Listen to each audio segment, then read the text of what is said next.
Hey, hey, I'm ringing my bell today.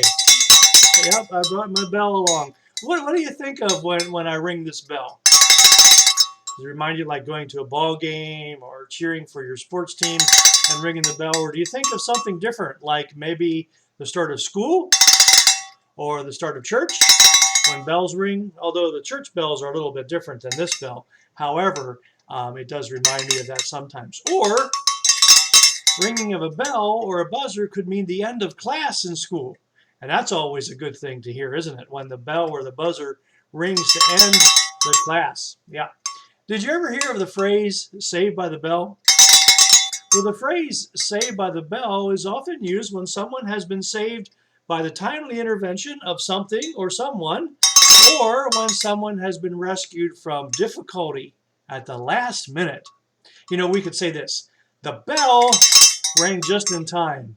I did not know the answer to the question but that the teacher was asking me, and I was saved by the bell. Whew, felt good because I was not prepared to answer that question, and the bell rang. I was saved by the bell. One theory of where this expression saved by the bell came from is from years ago when someone might have been buried alive by mistake.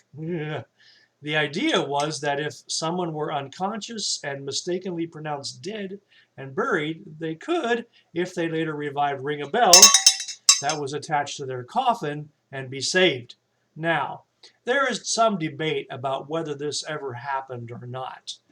However, the most reasonable explanation for the phrase saved by the bell comes to us from the boxing ring. No. Saved by the bell is the reference to the bell that sounds to mark the end of the round. It usually goes bong, bong. When a boxer was in danger of losing the match and the bell rang, it was actually saving the boxer from defeat. So the bell rang just in time, giving the boxer the opportunity to rest, to get some strength, and to continue. Now, in real life, it's not always possible to be saved by the bell, isn't it? Yep. Sometimes we have to go through hard and difficult times, and there is not an escape or a way out.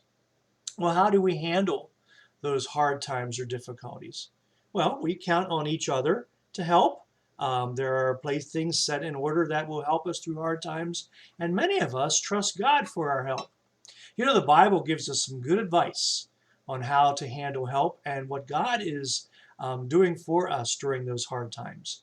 James 1:12 says, "Blessed is the person who keeps on going when times are hard. After they have come through hard times, they will receive a crown. The crown is life itself. The Lord has promised it to those who love him."